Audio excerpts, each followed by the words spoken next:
Utajiri wa punje. Kulikuwa na kijana mmoja aitwaye Musa, maskini tena yatima, aliyechoshwa na maisha ya taabu.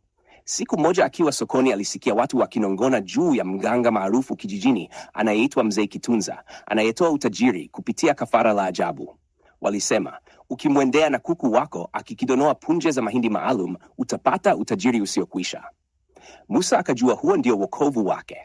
Alimfuata mganga usiku, akiwa na kuku mweupe aliyemnunua kwa bei ya mwisho aliyobakiwa nayo. Mzee Kitunza alipokea kuku kwa tabasamu la kutisha, macho yake yakimetameta chini ya mwanga wa moto wa makaa. Akamwambia, kijana, ukitaka mali, usiogope damu, usiogope punje. Kuku huyu akidonoa punje 3 za mahindi haya, utamiliki utajiri wa punje. Waliweka sufuria kubwa katikati ya shamba lililozungukwa na miti mirefu, ndani yake kukiwa na mahindi ya ajabu yakimetameta kama dhahabu. Mzee Kitunza akapiga mluzi, kuku akatolewa.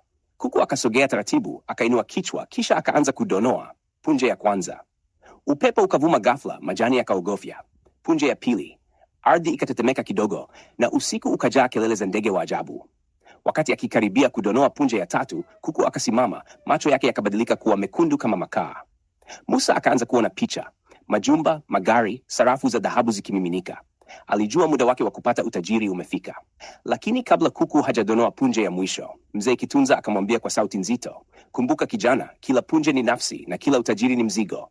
Wewe ndiye kafara. Kuku akapiga kelele kubwa, akadonoa punje ya 3, na mara moja Musa akajikuta akizama ardhini, miguu yake ikipotea, akivutwa ndani ya shimo la giza.